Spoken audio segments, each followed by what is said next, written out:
फिरोज़ के साथ तेज़ तेज़ कदम उठाते बैठक में आ गया। 20 मिनट बाद चौधरी वलायत अपनी पूरी चुदराहट के साथ बैठक में दाखिल हुआ। सफ़ेद शलवार कमीज़ के ऊपर ग्रे कलर की वास्कट उसे 55-60 साल की उम्र में भी खूबरू बना रही थी। चौधरी अच्छी खासी डैशिंग पर्सनैलिटी का मालिक था। सलाम दुआ के बाद चौधरी ने फिरोज़ से पूछा कि कोई मेहमानों को चाय पानी पिलाया है? जी चौधरी साहब, पिलाई है चाय। चल फिर तू रोटी पानी का बंदोबस्त कर। जब फिरोज़ चला गया तो चौधरी ने मुझे मुखातब किया। हाँ जी शाह साहब, चौधरी वलायत मैं ही हूँ, दसो किस तरह आना होया। लगता था फिरोज़ ने चौधरी वलायत को मेरा नाम वगैरह बता दिया था।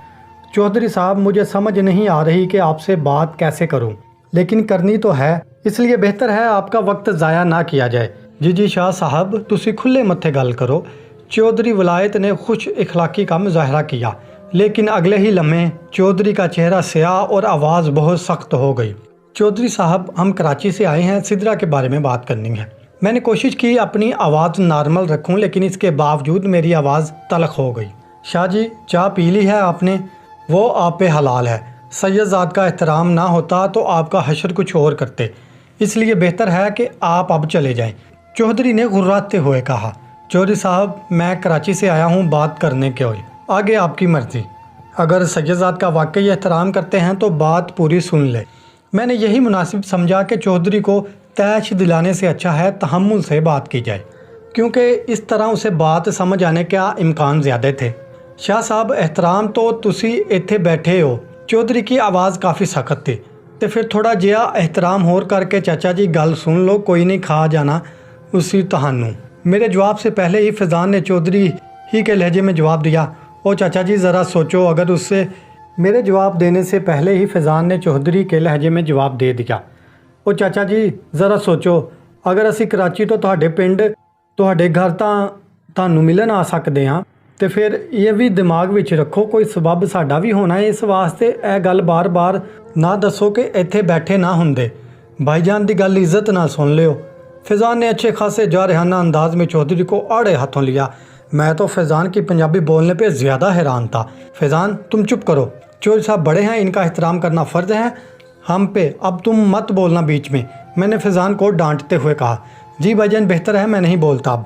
चाचा जी, हम कोई सिदरा को भगा के जाने वाले नहीं हैं, ना हम उसके साथ कुछ गलत करने वाले हैं। मुझे तो वो 8 माह पहले रोड पे मिली थी और तब से अब तक वो बाइज़्ज़त घर की 4 दीवारी में मुकम्मल पर्दे में ज़िंदगी गुजार रही है। चौधरी शायद ये समझ रहा था कि सिदरा को भगाने वाले हम हैं, ताहम मेरी वजाहत और फैज़ान के तेवर देखने के बाद चौधरी के चेहरे पे नागवारी के साथ गहरी सोच भी थी, लेकिन रवैया कुछ नरम हो गया था। चौधरी साहब चलें, सैयदजाद के एहतराम के साथ कुछ मेहमान होने का एहतराम करके बात सुन ले, इसके बाद आप अपनी मर्ज़ी करना, बेहतर लगे तो बात मान लेना आप। मैंने नरम आवाज़ में चौधरी वलायत से रिक्वेस्ट की। ठीक है शाह जी, लेकिन मेरे पास ज़्यादा वक्त नहीं है, आप अपनी बात जल्दी करो, चौधरी ने खुरदरी आवाज़ में कहा। चौधरी साहब, मैं पिछली कोई बात नहीं करना चाहता, मैं सिर्फ इसलिए आया हूँ कि सिदरा हस्पताल पे पड़ी अपनी मौत का इंतज़ार कर रही है। उसके पास शायद चंद हफ्ते का वक्त है, ब्रेन कैंसर है उसे। सिदरा की आखिरी ख्वाहिश है कि एक बार अपने बाबा और अपनी माँ से मिल ले। चौधरी साहब, सिदरा मेरे पास 8 महीने से है और इन 8 महीनों में उसने साबित किया है कि वो बहुत ही बाइज़्ज़त लड़की है। ये सब उसके साथ कैसे हुआ, ये बहुत अफसोस की बात है पुत्र। अफसोस की बात यह है हमने उसकी हर जिद पूरी की, उसे सब की मुखालफत मोल ले पढ़ाया और इन सब बातों का सिला उसने ये दिया कि मेरी पग को बीच बाजार रोल के चली गई। अब चौधरी वलायत नज़रें झुकाए आबदीदा आवाज़ में बता रहा था। चाचा जी, शायद नसीब का लिखा यही था, या फिर सिदरा को किसी और के बुरे कामों की सज़ा मिली है, लेकिन वक्त गुजर गया है। अब वो कुछ नहीं चाहती, बस एक बार मिलना चाहती है और मुझे उम्मीद है आप उसकी ये ख्वाहिश पूरी कर देंगे। नहीं पुत्र, मेरी इज़्ज़त गवारा नहीं करती उस मनहूस की शक्ल भी देखूं। चाचा जी, इज़्ज़त की बात मत करें आप, ये झूठी है ना है, इसके लिए अपनी बेटी की आखिरी ख्वाहिश रद्द मत करें। शाह जी, मुझे मत समझाएं कि क्या सही है क्या गलत, हम नहीं मिले उससे, आप जा सकते हैं, चौधरी ने गुस्से से दहाड़ते हुए कहा। चाचा जी चले जाते हैं, लेकिन अभी मेरी बात पूरी नहीं हुई। जब सिदरा के साथ ये मसला बना था तो आपने उसकी वजह जानने की कोशिश क्यों नहीं की थी? कैसी वजह? उसने जो गंद किया मैं उसकी वजह जानने के लिए निकल पड़ता। चौधरी ने हकारत से जवाब दिया। बाप होने के नाते आपका फ़र्ज़ था वजह जानना। आपने अभी कहा है कि आपकी गैरत गवारा नहीं करती कि उस मनहूस को देखूं। मुझे सिर्फ इतना बता दें कि जब सिद्रा की वो वीडियो किसी खबीस ने इंटरनेट पे डाली थी या आपके बेटे तक पहुंची थी, तब आपकी गैरत सिर्फ बेटी के लिए ही क्यों जागी थी? आप कोई कमज़ोर और लाचार इंसान तो नहीं थे। चौधरी थे इलाके के, असरो असूख था आपका, पैसे की भी कोई कमी नहीं थी। आपने उस खबीस इंसान को तलाश क्यों नहीं किया? वो तो सिद्रा से भी ज़्यादा गुनाहगार था, जिसने एक तो आपकी इज्जत खराब, दूसरा उस इज्जत को पूरी दुनिया में उछाला, तीसरा एक मासूम की लड़की की ज़िंदगी बर्बाद कर दी। अब चौधरी वलायत खामोश था। मान लिया कि आपके बेटे ने गुस्से में आके सिद्रा को बहुत मारा। भाई था, नहीं बर्दाश्त कर सका होगा। यह भी सच है कि कोई भी भाई अपनी बहन की ऐसी वीडियो देख के बर्दाश्त नहीं करेगा।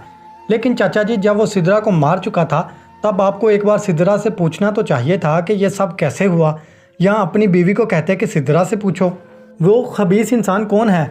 आप भले सिद्रा को जान से मार देते, लेकिन आपने सिद्रा से वजाहत ना लेकर कहरों वाला काम किया है। अब चौधरी गर्दन झुकाए चुपचाप बैठा था। मुझे पता था उसकी ये चुप पछतावा थी। मैंने भी अपनी वार जारी रखते हुए कहा, आप सिद्रा से इस वाक़े के मुतालिक पूछते, हो सकता है सिद्रा ये सब कुछ किसी मुसीबत में आके मजबूरी में किया हो। ये भी हो सकता है उसे ब्लैकमेल किया गया हो। सिद्रा घरेलू और सादा लड़की थी, उसने कभी दुनिया नहीं देखी, उसे ऐसी बातों का इल्म नहीं था। आपका फ़र्ज़ था सिर्फ एक बार उसकी बात सुनते। और फिर आप तो चौधरी हैं ना इलाके के। इसका सबूत आपने ये दिया कि अपनी बेटी अपनी गैरत को दर दर रोल दिया, उसे कत्ल करने तक पहुंच गए। लेकिन जिस खबीस ने ये सब किया था, पलट के उसकी खबर भी नहीं ली। उस आवारा कुत्ते को आज़ाद रहने दिया ताकि और लड़कियों की इज्जत पमाल करे और लोगों को काटता फिरे। और फिर वीडियो अगर अपलोड हुई भी थी तो डिलीट भी हो सकती थी, आपकी तो अप्रोच होती थी। आखिर आप चौधरी हैं, आपके लिए वो वीडियो डिलीट करवाना कौन सा बड़ा काम था। मैंने गुस्से और नफरत से एक एक सच उठा के चौधरी के मुंह पे दे मारा। शाह जी, अब आप चले जाएं, मेरा बेटा आने वाला है, वो आपको ज़िंदा नहीं छोड़ेगा। चौधरी ने भराई हुई आवाज़ में कहा। चाचा जी, आपका बेटा खुदा है जो ज़िंदा नहीं छोड़ेगा। आप मेरे सवाल का जवाब दें, मैं अभी चला जाता हूँ। शाह जी, मैं थोड़े सवाल का जवाब दे चुका हूँ, हमें उससे नहीं मिलना, मर जाए हमारी तरफ से। चौधरी ने बेरहमी से इनकार कर दिया। चाचा जी, क्या आपको याद नहीं आती सिद्रा की? वो तो बहुत ही मासूम, बेटियां तो बाप की गुड़िया होती हैं। आपने तो बचपन गुजारा होगा उसके साथ, उसके मासूम हाथों को पकड़ के चलना सिखाया होगा, उसके साथ खेले होंगे। कितनी बार उसने आपको अपनी तोतली ज़ुबान से बाबा बुलाया होगा, उसके कितने सवालों के जवाब दिए होंगे। चाचा जी, जब वो किसी एक चीज़ का नाम बार बार पूछती होगी, बाबा ये क्या है, और आप 20-20 बार जवाब देते होंगे, बेटा ये फ़लाँ चीज़ है, तब आप नहीं थकते थे। आज उसकी एक गलती दरगुजर नहीं कर सकते। ये सब कहते हुए सिद्रा का चेहरा मेरी आंखों के सामने था, जिसने बहुत उम्मीद के साथ मुझे भेजा था। शाह साहब, आप कामयाब हो के आओगे इंशाल्लाह। अब पहली बार मैंने चौधरी वलायत की आंखों में आंसू देखे। लोहा गर्म था, मुझे कुछ और वार करने थे। चाचा जी, आप सिद्रा को वापस मत लाइए, ना उसे अपनाइए, बस एक बार उससे मिल लें, उसके सर पे दस्ते शफकत रख के उसे इस दुनिया से अलविदा कर दे। चाचा जी, मैं सैयद हूँ, खैरात मुझ पे हराम है, लेकिन मैं उस मासूम लड़की के लिए खैरात मांगता हूँ। बहुत दूर से आया हूँ चाचा जी, सिर्फ इस आस पर के आप मेरा मान नहीं तोड़ेंगे। मेरी सिद्रा कुछ भी नहीं लगती, इसके बावजूद मेरा दिल उसके लिए कट रहा है। आपका तो सिद्रा खून है। चाचा जी, उसे माफ़ कर दें, मुझे सिद्रा की माफ़ी की भीख दे दें। मैंने भीगी आंखों के साथ चौधरी के सामने हाथ जोड़ दिए। कुछ देर के लिए बैठक में मुकम्मल खामोशी छा गई। शाह जी, हम इज़्ज़तदार लोग हैं, हम थूक के चाटते नहीं। सिद्रा ने मजबूरी में सब किया या जानबूझ के मेरी पग को मिट्टी में मिला दिया, ये सब मैं उसे माफ़ नहीं करूँगा। चौधरी ने आंसू साफ करते हुए 2 टोक जवाब दिया। वाह चौधरी साहब, उसने तो पग मिट्टी में मिलाई थी, आपने तो जीती जागती गुड़िया को मिट्टी में मिला दिया। अब मुझे गुस्सा आता जा रहा था उस झूठी अना वाले जाहिल शख्स पे। मेरे बेटे आने वाले हैं, मैं नहीं चाहता शाह जी आपके साथ कुछ बुरा हो। अब आप चले जाएं और मुड़ के कभी मेरे सामने मत आना। अरे चाचा जी, क्या बेटे बेटे लगा रखी है, भला ज़रा अपने बेटे देख लेते हैं उनको भी। फैज़ान उठ खड़ा हुआ और गुस्से से चौधरी वलायत जिस चारपाई पे बैठा था उसको पाँव से ढुड्डा मारा। फैज़ान, बैठ जाओ तुम अभी, और इसी वक्त हमारी तरबियत बड़ों का एहतराम सिखाते हैं। मैंने गुस्से से फैज़ान को डांटा। भाईजान, इनको नहीं देख रहे, बेटे बेटे लगाई हुई है, मैं बात कर रहा हूँ ना, तुम चुप कर जाओ। चाचा जी, सैयद जितना दुनिया में शरीफ कोई भी नहीं, लेकिन जब अपनी आई पे सैयद आ जाए तो बड़े बड़े चौधरियों की ऐसी की तैसी नाक को चने चबवा देते हैं। इसलिए अब बेटों की धमकी मत देना आप। फैज़ान ने सख्त लहजे में चौधरी को वार्निंग दी। फैज़ान, चुप हो जाओ तुम, भाई मैं बाहर इंतज़ार कर रहा हूँ, आप इनसे बात करके बाहर आ जाना, मुझसे इनकी बातें बर्दाश्त नहीं हो रही। ये कहते हुए फैज़ान बैठक से बाहर चला गया। शाह जी तुसी भी चले जाओ, इस किस्से को ख़त्म समझो। वो मर गई तो दफन भी मत करना, उसे कुत्तों के आगे डाल देना, ताकि देखने वाले इबरत पकड़ें कि माँ बाप की इज्जत को रोलने वालों का अंजाम ऐसा होता है।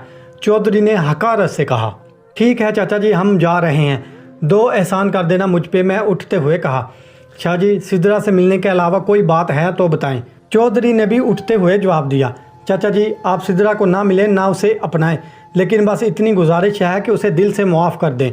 और दूसरी बात यह है कि सिद्रा की वीडियो आपके बेटे ने भी देखी है, हम किसी ने नहीं पूछ सकते कि वो कौन सी वीडियो है, ना वो ऐसे मिलेगी।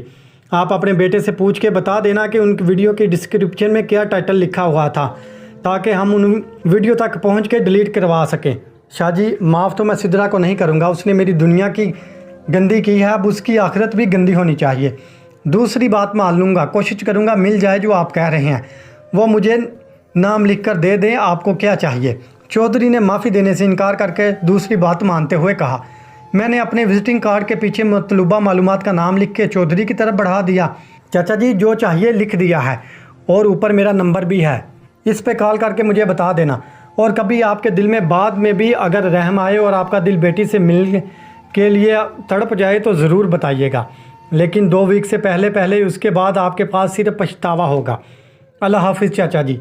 ये कहते हुए मैं चौधरी की बैठक से बाहर आ गया। जब हम चौधरी के घर से निकले तो दिल बहुत बेजार था, बहुत उदास था। समझ नहीं आ रही थी कि सिद्रा का सामने कैसा करूँगा। कितनी उम्मीदों और कितने भरोसे से सिद्रा ने मुझे भेजा था। वह कहती थी, शाह तुम्हारे अल्फाज में जादू है, तुम किसी से भी कोई भी बात मनवा सकते हो, और मैं हंस देता था। वो कहती थी, हंसो मत, मैं सच कह रही हूँ, तुम्हारे लफ्ज़ों में बहुत तासीर है, किसी को भी बदल सकते हैं।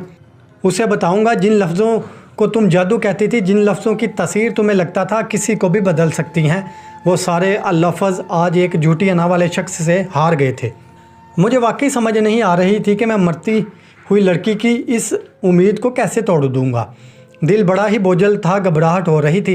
जफरी ने हमें स्टेशन पे उतारा और ये कहकर पैसे लेने से इनकार कर दिया कि आप एक अच्छे काम के लिए आए थे, आज कोई अपना किसी अपने के लिए इतना नहीं करता जितना आपने एक गैर के लिए किया।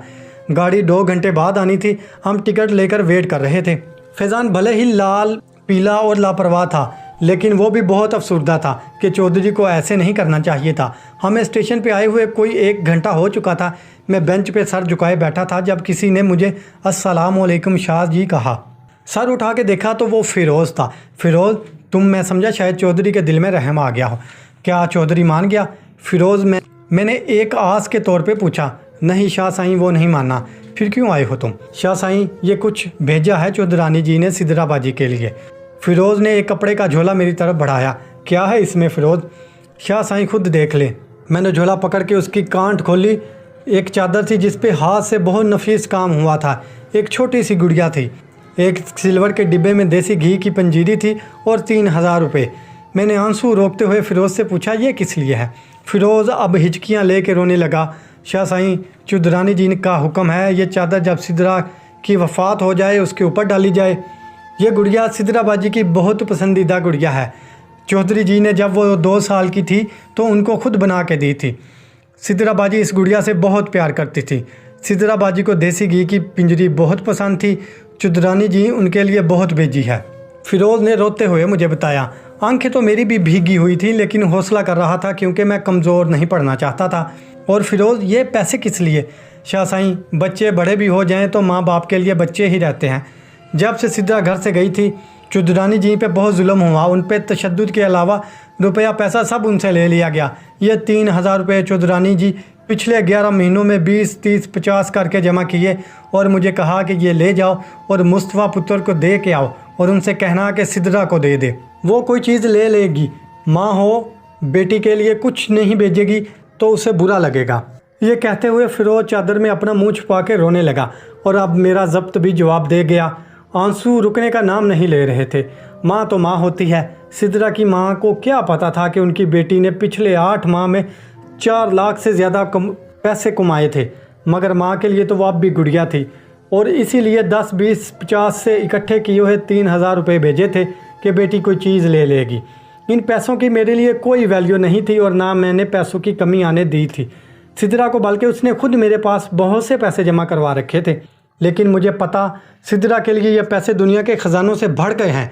यही सोच के मैंने पैसे रख लिए। फिरोज़ तुम जाओ और चौधरानी साहबा को बताओ कि आपने कीमती तरीन गिफ्ट दिया है सिद्रा के लिए। मैंने आंसू रोकते हुए फिरोज़ को कहा। शाह साईं मैं जाने लगा हूँ, एक गुजारिश और करनी है। हाँ बोलो फिरोज़। शाह साईं अपना मोबाइल नंबर दे दे। और हाँ फिरोज़ ये तो बहुत अच्छा किया तुमने, ये लो मेरा कार्ड। मेरे दिल में अचानक रोशनी हुई कि चलो सिद्रा मिल नहीं सकती चौधरानी जी से, लेकिन बात तो कर सकती है।